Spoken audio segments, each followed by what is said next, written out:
გვინდა რომ 100%-ით ნატურალური იყოს, ხო და აქედან გამომდინარე არ გვეშინია ამ ექსპერიმენტების რა.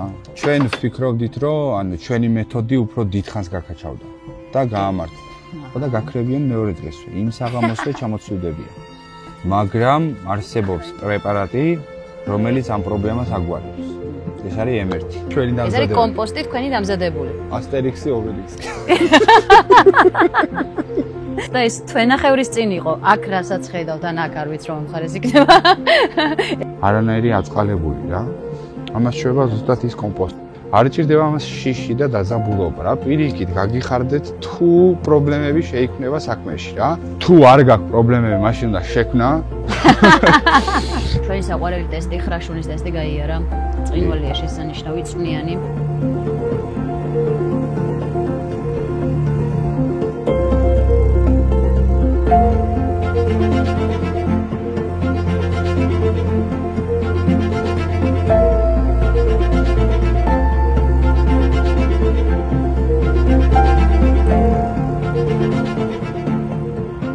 ხაჯალიაზო იმყოფებით მეგობრებო, გახსოვთ ალბათ ეს აჭარელი ბიჭი გურიიდან, რომელსაც სათბურები დომინოსავით ენგრეოდა თავზე, მაგრამ არ დანებდა.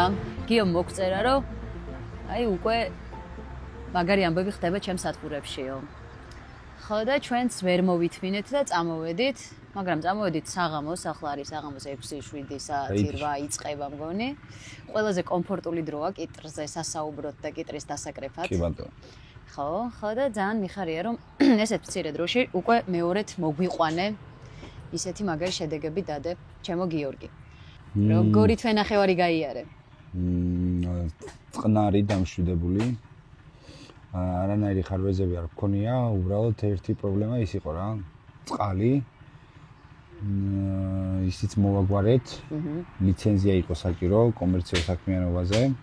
ეს ლიცენზიაც ავიღეთ. ეხლა მალე სოჩიქსაც დააყენებენ. ხო და ნუ ჩვეულებრივად ტემპში მივდივართ რა. ამ დროის განმავლობაში ჩავატარეთ ექსპერიმენტები. ანუ გამოვიყენეთ აგროსასუქები, რასაც ჩვეულებრივად აგრონომები გვირჩევენ ხოლმე. და არა ისეთები, რომელიც ჩვენს ორგანიზმს ავნებს, მაგრამ ისეთებიც მოგვიწია თავიდანვე.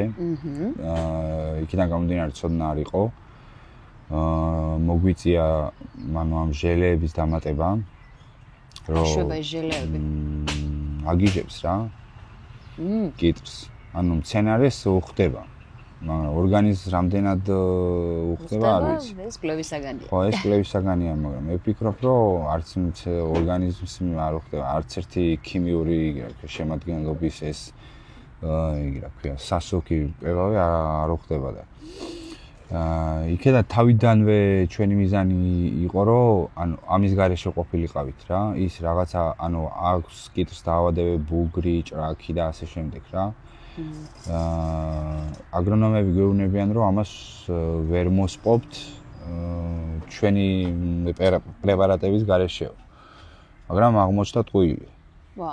ხო, იმიტომ რომ არის ანუ ძველი მეთოდები, ბებოს ბოსტნის მეთოდს ვეძახი მე. არის იქ იოდი, სოდა, სპირტი ერთმანეთში შეურევ და როგორც ჩვეულებრივად ამ პრეპარატს იყენებ, ისე გააზავებ წყალში. და წამლავ რა. დოზირება უფრო მნიშვნელოვანია აი ამ შეძენილ პრეპარატებზე რა. იმიტომ რომ იქ თუ ზედმეტ დოზა მოგვივა აუცილებლად დაწვავს. ერთხელ შევწამლეთ ამ ჩვენი გაკეთებული რა ქვია წამალით. ხო და არ ქონია აქამდე არანაირი პრობლემა რა. ეხლა 20 დღეა არ გაგვიკეთებია. სპეციალურად არ ვუკეთებთ. გვაინტერესებს რამდენ ხანს გაკაჩავს სცენარე აი ამ იმის რა ქვია საწამლავის გარეშე რა საერთოდ კი როგორც მივხვდი ახლაც ექსპერიმენტების ფაზაში ხართ კი რომ იმიტომ რომ სანამ ეხა უნიკალურ ფორმულას მასიურ წარმოებაზე გადავალთ და სათბურები დაემატება მე სწავლისთვის დრო აღარ გვექნება ჩვენ გვინდა რომ 100%-ით ნატურალური იყოს ხო და აქედან გამომდინარე არ გვეშინია ამ ექსპერიმენტების რა მივყვებით ბოლომდე ყველანაირ საშუალებას და ამას ვაკეთებთ გიო შუშაკიტრზე. შუშაკიტრზე, ხო. შუშაკიტრი არის ახლა მთავარი დაკვირვების არის ძალიან როგორ გითხრათ რა, ანუ ძალიან ისეთი ფაქიზი თუ ოდნავ რამის დააკლებ, ეგრევე კვდება. ჟღნება, ცვივა, ხმება.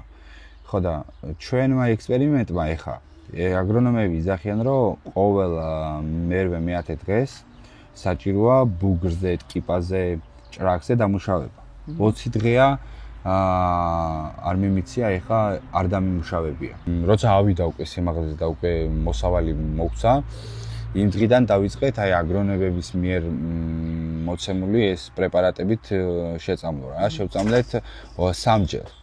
სამივეჯერ დავაკვირდით, დაუგვიანეთ მე-12 დღეს, მე-12 დღემდე, მე-13 დღემდე და როცა შევამოწმეთ, უკვე ქონდა პრობლემა, უკვე ბუგრი ყავდა.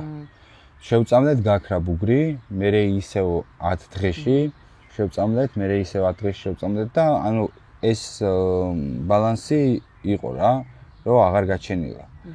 ხო და ახლა არის 20 დღიანი. ხო, ეხლა 20 დღე გავიდა და ეხლა დაეწყო უკვე რა ნიშნები, ხო. ჩვენ ვფიქრობდით, რომ ანუ ჩვენი მეთოდი უფრო დიდხანს გაკაჩავდა და გაამართლა რა.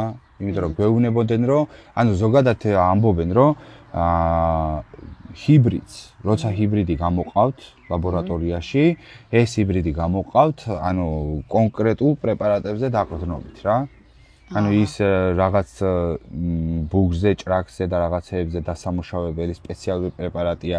აი ამასთან შერწყმით გამოყავთ. ის ჟელეები რაცაა, ის ჟელეებიც ამასთან ერწყმის და თუ ამას არ მიცებ. ხო, შესაძლოა შედეგი ვეღარ მიიღო ისეთი. მაგრამ ეს აღმოჩნდა, ანუ მითი რა. ჩემთვის მითია ეხა, არ ვიცი, შეიძლება ალბათ აქ შედარებით ზედმეტი სისუფთავია ჰაერში და ჟანგბადში და შეიძლება მაქინა გამოდირო, მაგრამ არ ამგონია რა, ზუსტად ერთი და იგივეა ყველგანი, ჰაერის დაბინძურება და ყველგანი ერთნაირადაა ბუგრის და იგიც რა ვქეთ, კიბას და პრაქტიკამ გვაჩვენა, რომ 20 დღე გავიდა ეხა და სადღაც უკვე 3 დღის წინ შევამჩნიეთ ზუსტად ეს დაიგია მავნებლები. და ახლა ამას დავაშხურებთ ჩვენს მიერ დამზადებულ ამ ნატურალურ პრეპარატს და გაქრებიან მეორე დღესვე. იმ საღამოსვე ჩამოცვივდებიან. ძალიან კარგი. ახლა კიდევ მაინტერესებს, აქ არ მინდა ყველაფერი აქ ვილაპარაკოთ, მაგრამ კომფორტული გარემოთან წინა გადაცემაც აქედან დავიწყეთ და რაღაცნაირად ხო ასე კარგად მაგ დაცდილი რა ამ სივრციდან დაწყება თქვენთან სტუმრობის. ჩვენ ხო წინა გადაცემაში ორი თემა გავაერთიანეთ. გროუბეგები, ანუ ტომრები, რომელშიც იზრდება შესაბამისი ნიადაგია და იზრდება, შეგვიძლია ნებისმიერი კულტურა გავზარდოთ და კიტრი. ამდენი წვალების შემდეგ რაღაცა მიღწეული პირველი შედეგები, ხო? და გროუბეგებმა როგორ გაამართლა? ანუ იქ გვაქვს 90% გროუბეგში და ბოლო რიგია ნიადაგში. ეგ არ მინახავს. ეხა რო ვთქვა, არ მინდა რომ მოვატყო საზოგადოება. გემოთი ნიადაგშიც და გროუბეგშიც ერთი და იგივეა. ალბათ ეს იმ კომპოსტის დამსახურებაა, რომელსაც თქვენ აწვდით, ხო? რაც ჩვენ დავაყენეთ, ჩვენ თვითონ მოვამზადეთ და ჩვენ ვაწვდით. კომპოსტი და წყალი, რითაც ირწყვება. ვერ ახერხებს, ანუ აორთქლებას და დიდხანს რჩება გროუბეგში. ამჟამად დაწვას გააფუჭოს და შემდეგ ეს იწვევს გროუბეგში ბაქტერიების გაჩენას. მე ეს ბაქტერიები მოქმედებს მცენარეზე. მაგრამ არსებობს პრეპარატი, რომელიც ამ პრობლემას აგვარებს. ეს არის M1. მართლა ძალიან კარგი საშუალებაა. მიიცემა ფესოდანაც, მიიცემა ფოთლიდანაც. რა არის ახლა ეს M1 რა შეიძლება? ეს M1 არის ნიშნავს აგვიხსენით. ცოცხალი მიკროორგანიზმები, რომლებიც არსებულ ბაქტერიებს გარდაქმნიან მცენარისთვის სასიკეთოდ. ეს მიკრობიოტას დიახ, ეს ჩვენი პოლინას. ეს გადაცემა პოლინასთან რომ მოვამზადეთ, არ ვიცი, ძალიან დიდი გამოხმაურება მოყვა რა და რეალურად ბევრი კითხვა დაისვა, ისეთი სკეპტიკურიც, ბევრმა ძალიან იმედიანად შეხედა მიკროორგანიზმებს, ცოცხალ მიკროელემენტებს და მართლა მგონი პოლინასთან მომზადებული გადაცემის შემდეგ პირველი რესპონდენტი ხარ, ვინც ეს ვისაც შეუძლია გამოცდილება პირდაპირ და რეალურად გაგვიზიაროს და უწრფელად მაინტერესებს რა შვება ეს. ყველაფერში გამოვცადეთ აბსოლუტურად. გარეთ, შიგნით, სათბურში, მცენარეზე, ფესოდან, ფოთლიდან, ყველგან მუშაობს აბსოლუტურად. ეს ერთი პლუსი ხო ვთქვით, რომ არასასარგებლო ბაქტერიებს სასარგებლოდ გარდაქმნის. ეს როგორ დავამოწმეთ ახლა ეს რომ მართალია. გროუბეგში ყოველ დილით ირწყვებოდა კიტრი, ამ ყოველდღიურმა მორწყვამ გამოიწვია ძალიან დიდი ტენიანობა. ამ ტენიანობამ კიტრს გაუჩინა ბაქტერიები, დაიწყო ღეროზე. სოკოს ჩდება რა ფესოზე. თითქოს და ფესო ხო უნდა იყოს ახალი ყლორტი როა რა, ეგეთი უნდა იყოს, ხელს რომ მოკიდებ, უნდა გაისრისოს ეს ჟელესავით რა, ყლორტს რომ მოაწყვიტო მცენარეს რა, თხაშ დაიძახეს, ტყდება ხო? აი ეგეთი უნდა იყოს ფესოც, მიხვდი? ხო და როცა ზედმეტი მოგვიდა წყალის მიცემა, ნახეთ რომ ეს ფესო უკვე იწყებდა გამთხრევას რა. ხო და მივეცეთ M1. 2 დღეში ფესომ აღიდგინა დაიბრუნა თავისი სტრუქტურული მდგომარეობა. ვაუ. ეს ერთი. მერე თუ არ მოვაკლებ M1-ს, ექსპერიმენტებს არ დაიწყებ და ყოველ 10 დღეში, ყოველ მერვე დღეს უკეთესია. ყოველ 8 დღეში მიაწოდებ ფესოდანაც, ფოთლიდანაც არანაირი ჭრაქი, არანაირი ტკივა, არანაირი ბუგრი. კაი, რა სიძახი. არ გაიკარება. ამდენად ეფექტურია, ამდენად თუ დაუგვიანებ, ნახე და გაჩნდება ბუგრი. მერე ვეღარ უშველის M1. თუ არ დაუგვიანებ, არ გაჩნდება. არანაირი დაავადება. ის კი არა, ეხა სადმე თუ ისეთი ნესტიანი წერტილია და სადაც შეიძლება ყოღო იყოს და მწერი იყოს და პეპერი. ყველგან შეგიძლია მოასხა. ყველაფერი გარბის, არ ჩერდებია.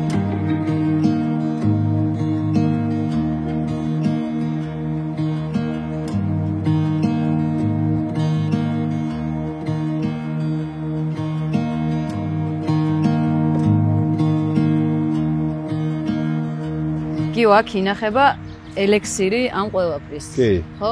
ჩვენი დამზადება. ეს არის კომპოსტი თქვენი დამზადებული. ასტერიქსი, ობელიქსი. კადრს მიღმა დგას ერთი გენიალური ადამიანი, რომელსაც აქვს დიდი წვლილი ამ კომპოსტის დამზადებაში, რა შედეგებსაც დებს ამ ელექსირით გიორგი თავის მეურნეობაში. თუ ვინმეს სახლში ნათალები გააქვთ, კარტოფილი, ბადრიჯანი, ბანანი, ვაშლი, შეგიძლიათ მოიტანოთ. ჩავყენით ყველაფერს აბსოლუტურად ჯიგრით. ბალახები აბსოლუტურად ნებისმიერ, სარეველა ბალახი, ისევ კიტრის ფოთლები რაცაა, ხო ისხლება ის კიტრი, ის ფოთლები. საუკეთესო კომპოსტი თუ გინდა რომ დაამზადო, ეხლა რამოდენიმე ვარიანტი ვცადეთ და ყველაზე კარგი დარჩა. ესაა 500 ლიტრიანი. 500 ლიტრაზე ერთი კაჭკა ნაკელი, ნახევრად დამწვარი ნაკელი, საქონლის.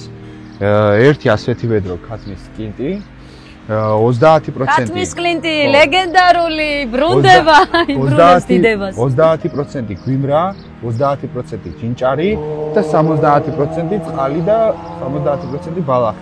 70% წესი წყალი უნდა იყოს, მაგრამ მე პირიქით გავაკეთე, 70% შემადგენლობა ხინჭი რაცაა ეგ ჩავყარე და 30% წყალი დავასხი. და რამდენი ხნით აჩერებ? 15 დღე უნდა გაჩერდეს, რომ დამჟავდეს, 15-20 დღე გავაჩერეთ. მე ხდება ბლანტი ხო ეს? ხო, მე ხდება ბლანტი, ჟელესავით, ძალიან მაგრად რომ დალპება, ჟელესავით ხდება, ისე იმთხნება და დავახუროთ რა შე. ხო და უკვე 1-200 ლიტრიანი გავცალეთ და ესეც გვაქვს და ეს არის უკვე სადღაც 3 კვირაა დევს რა. და ამას დალა აღარ აქვს, როცა სუნს დაკარგავს და ყოველ დღე ძლიერად გწნობს თავს. ყოველ დღე სუნი ემატება მოკლედ რა. და აი ისიც მეგობრებო. აქ ის კადრები უნდა გავაკეთო გვერდით რა, წინა გადაცემის. და ეს თვენახევრის წინ იყო, აქ რასაც ხედავთ, ან აქ არ ვიცი რომ მხარეს იქნება. და აი თვენახევარში როგორი შედეგი დაიდო. შედეგი აქ, იმიტომ რომ ნახეთ ეხა სანამ კომპოსტის მიცემას დავიწყებდით, აქ ერთი ცალი იქნებოდა და დანარჩენი, შედარებით პატარები იყო. კომპოსტი როცა დავიწყეთ, უკვე ერთ მუხლზე 2-3-ის გამოღება დაიწყო. თითო გამოჰქონდა, მაგრამ ეხა უკვე 2-2 გამოაქვს, მინიმუმ 2 ცალი აქვს ერთ ღერზე და ანუ იქ შეგხვდება ეხა შიგადაში, იმიტომ რომ ტალავერზე როა გასული ერთმანეთში ახლად რთულია და არ ჩანს კარგად, შეგხვდება კადრებში, ანუ ერთ ღერზე 5 და 6 ცალი აქვს გამოღებული რა. და აი კომპოსტი საშუალებას აძლევს, რომ ყველა გაზარდოს რა. აქედან ვერ გაგიქცევა კიდრის შანსია რა. კენგურუ არ? ხო, კენგურუს თემაა რა. რა მაგარია? ეს ყუთებით კრეფას ხო, ბევრად ამარტივებს ხო? ანუ ხოა რო კიტრი დიდი როა და უკვე სიბერესკენ გადადის, შიგნით აქვს გაწყალებული უკვე რა. ამას არა აქვს, ხა ამას ახლა ნახე. რო გაჭრა არის ჯანსაღი. გავჭრათ რა, ნახე. ჯანსაღი. აი როგორ გასკდა რა. ხედავ და გემოც ზუსტად იგივე აქვს რა. კადრში რო ნახე. არანაირი აწყალებული რა. ამას შეიძლება ზუსტად ის კომპოსტი. ძალიან მაგარია. აი ამას ვჩავიდე. გიო, რა ემოცია იყო, როცა ამდენი ჭირვარამის მერე დადგა ეს საოცნებო დღე და პირველი კიტრი აი ესე ვაჭერი. ცოტა კონცეპტი დიდი მიაჭერი. ემოციები, ანუ ემოცია ისაა, რომ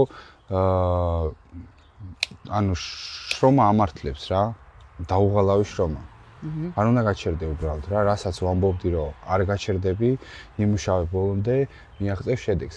გაჩერდები, ხელს ჩაიქნევ, არ იქნება შედეგები რა. ხო და ანუ მოველოდით რა, იმიტომ რომ იმხელა ენერგია ჩავდეთ, რომ შედეგიცაა და ხო, ეს შედეგი უნდა მიგვეღო აუცილებლად რა. მაგარია. ეხლა წარმოიდგინე, პირველად რო დაგენგრა სათბური, მეორად რო დაგენგრა, კიდე მესამედ რო თოვლი და უბედურება მოვიდა, მაშინ რო ხელი ჩაგექნია ამ პირველ ჯერზე, ან მეორე ჯერზე, ან მესამე ჯერზე. ხო. არ იქნებოდა ეს გამოცდილება. ეს ყველაფერი არ იქნებოდა, ხახნო, თქვენ ნახევარში წარმოიდგინეთ, აი ცარიელ მიწაზე 60-ე უკვე კიტრების. ხო და ეს ყველაფერი არ იქნებოდა. შესაბამისად, აუცილებლად ღირს საკუთარი მიზნებისთვის ბრძოლა, კი. დღეს უკვე როგორც გამოცდილი ფერმერის გველაპარაკები და მინდა შენი მონათხრობი იყოს საინტერესო იმ ადამიანებისთვისაც, რომლებიც ახლა არიან ისეთ პოზიციაში, რომელშიც შენ პირველი გადაცემისას გვესაუბრე და იყავი. ანუ ნაკლები გამოცდილების მქონე ადამიანები, რომლებსაც ჯერ რაღაც საინტერესო შედეგებამდე არ მიუღწევიათ და აქვთ რაღაცა გარკვეული შიშები, მარცხები, პრობლემები, რაც არ გაუვლიათ ჯერ. არ არსებობს საქმე, რომელიც წარმატებას არ მოგიტანს. შენზეა დამოკიდებული, როგორ განავითარებ ამ საქმეს რა.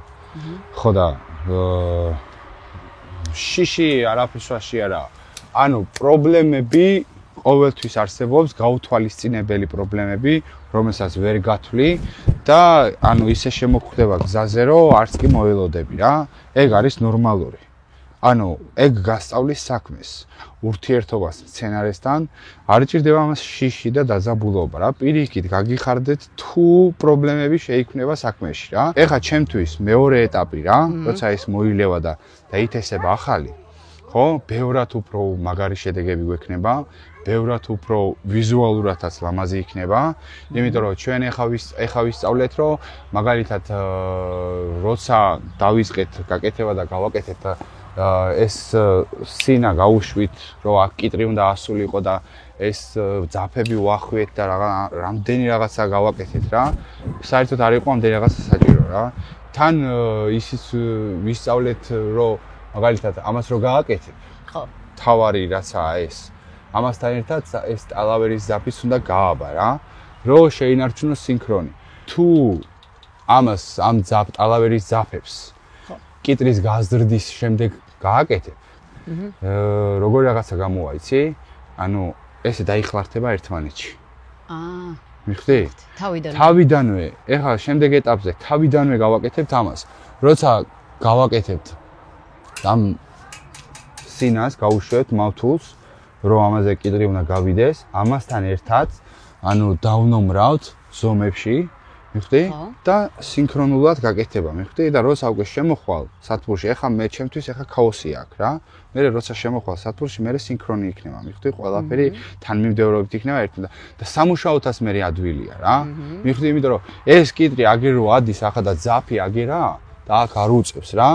აქედან აქ მე მეორე გადმოდის და მესამე ამის მე გაშვება ტალავერი და გახავა ზოგს მოხსნა ჭირდება ნახე რამდენი ნახვევი აქვს რა ეს უნდა გადაახვიო ამ ხვევაში გადაგიტყდება აუცილებლად ეს გაიხლიჩება რომ გაიხლიჩება მე სცენარი ისტრესება და მარტივად ჩანს ყველაფერი ხო ამიტომ პრობლემები უნდა წარმოიქმნას მიხდი რომ გასწავლოს საქმე თუ არ გაქვს პრობლემები მაშინ უნდა შექმნა რომ პირიქით პრობლემები კარგია იმისთვის რომ გამოცდილებას გაძლევს და ცოდნას აღრმავებს. ახლა ეს რა. ეხლა ეს ხო სტანდარტულია. და ანუ საბაზროთაა უკვე რა. ეს რო დაგჭირს ახლა რა. ხვალ გახდება 7 ამხელა. ხო, ყაბაყივით გახდება იმენა რა. ყაბახთან რო დადო ვერ გაარჩევ. თან ფერის ყაბახის. ყაბაყივით ფერი აქვს. გავსინჯოთ. ხო. აი ესაა კომპოსტის შედეგი, ნახეთ. ეხლა როცა სანამ კომპოსტს დავიწყებდით. მანამდე ერთ ძირზე ერთი ცალი იყო. ეხლა 1 2 3 უკვე საბაზროა. 1 2 3 4 დაჟე რა. ამდენად მაგარია. ჩვენი საყვარელი ტესტი ხრაშუნის ტესტი გაიარა. წვინვალია შესანიშნავი, წვნიანი, ძალიან გემრიელი, ნატურალური. ხშირად მაღაზიაში რო ვერ იყიდი. უпростоრად რო გინდა ძალიან კიტრი გასინჯო გემო ის თავარი რაცაა კიტრს და ვერ გძნობ ხოლმე. ვისაც არ ჯერა შეუძლიათ მივიდნენ ბაზარში. საბითუმო ხო, საბითუმო ბაზარი. ის არის. ხო. ბაგრატიონის შედიხარ და ბაგრატიონის შესასვლელია და მეორე მხარესაა გასასვლელი. აი იმ გასასვლელში იყიდება ეს კიტრი და ვისაც არ ჯერა ეხა ამის გემონური თვისებები, რომ მართლა ასეთი მაგარია და მართლა ასეთი გემრიელია რა. შეუძლია მივიდეს იქ და შეიძინონ ეს კიტრი, თვითონ დარწმუნდნენ თუ რამდენად მაგარია. მთელი პროცესი გვაქვს ნანახი გროუბეგის გაჭრიდან დაწყებული, აი ბოლოს კიტრის დაკრეფით დამთავრებული და ეს გემო შეგიძლიათ ნახოთ, შეიძინოთ ეს კიტრი და რეალურად ნახოთ თქვენ თვალწინ გაზრდილი შუშა კიტრი რა გემოს მატარებელია. ჩვენგან ძალიან დიდი რეკომენდაცია და ახლა მინდა მითხრა, როგორც ბიზნესი, რამდენად საინტერესოა და თუ გინდა რომ ეს კიტრის ამბავი გააგრძელო, დამატებით რაიმე კულტურის შეუმატებას ხომ არ ფიქრობ? ხო, პროდუქციის სახეობის გაზრდას რაც შეეხება, ყველაფერს გავზრდი აბსოლუტურად რაც ხელში ჩამივარდება. ვაუ. ხო. და რავი რა, ნახოთ ახლა ზამთარია მნიშვნელოვანი. ეხლა ანუ საბაზრო ღირებულება ძალიან დაბალია. ანუ ფას დიდი მნიშვნელობა არ აქვს. ნუ ფასია ეხლა სეზონს უნდა რომ შენ ფერმერმა უნდა იზრუნო იმაზე რომ ანუ შესაბამის დროზე მოიყვანო როცა ამას ფასი აქვს რა. მაგრამ გაჩერებით პროდუქცია არ ჩერდება. ისი არ ყოფილა რომ დაახლოებით უკვე 3 ტონა 4 ტონამდე ავიღეთ ეს კიტრი. თვენახევარში. ხო და ისი არ ყოფილა რომ ანუ დამედოს და ანუ ერთი კვირა და რამოდენიმე დღე მქონოდა გაჩერებული რა. მოიკრიფა დილითვე, ანუ ისია რომ ხან დილით იკრიფება, ხან საღამოთი, მოიკრიფა ეგრევე ბაზარში მიდის და მე ბაზრიდან უკვე მაღაზიებში ნაწილდება რა. მომწონს ძალიან ჩვენი სერიები და აუცილებლად წელს ერთი მესამე სერიაც უნდა დავდეთ. კი, აუცილებლად. დაპირებას აქვე კადრში ვიძლევით. ძირფასო მაყურებლებო. მესამედად შევხვდებით ამ ლოკაციიდან. მე იმედი მაქვს რომ შუშა კიტრის მიღმა კიდევ სხვა კულტურებსაც განვიხილავთ და მათ ზრდასაც გაჩვენებთ, აი პირველი თესლის ჩაყრიდან ბოლოს უკვე მოსავლის დაკრეფამდე. ერთი მითი კიდე დავამსხვრიეთ, ნახე? პამიდორი და კიტრი ერთად არ შვებაო. სალატშია მარტო კაი პამიდორი და კიტრი ერთადო და აი იქ სპეციალურად მაგვითსაც ამსხვრევთ? ხო, მაგიტო დავრგე სპეციალურად M1-ით და კომპოსტით. ხო. ორივე შეძლებს ერთ სივრცეში მუშაობას. ვა. იმიტომ რომ M1 ძალიან მაგარი რაღაცაა, კომპოსტიც ძალიან მაგარი რაღაცაა. ხო და პლუს მაგას ის ბაქტერიები რაც ეხა ამ მცენარეებს, ზოგადად ყველა მცენარეს ახასიათებს და ყველა სხვადასხვა ისაა, რა ქვია რა. სხვადასხვა ბაქტერია. პამიდორს ძალიან ბევრი მტერი ყავს. მაგრამ თუ ეს მიგენა თქვენ წერები გაიჩენენ აქ გაჩდებიან რა. მაგასაც მოვლით იმ ნატურალური იმით, რა ქვია, მეთოდით, რასაც აი სპირტი, ძმარი, იოდი ქვია. ამ ყველაფერზე დაწე. და ზელიენგა. მარტო ჭრილობას არ შველის. ამ ყველაფერზე დაწვრილებით მოგიყვებით ჩვენს მესამე სერიაში. ალბათ რამდენიმე თვეში ისევ დავბრუნდებით აქ. ძალიან დიდ მადლობას გიხდით, რომ ჩვენთან ერთად იყავით. გურიიდან გემშვიდობებით და გირჩევთ ჩვენი გადაცემები განმეორებით ნახოთ ჩვენს Facebook გვერდზე, YouTube არხზე. შემოგვიერთით, გვიყურეთ, ჩვენ გავაგრძელებთ თქვენთვის მუშაობას და ერთ კვირაში შევხვდებით დროებით.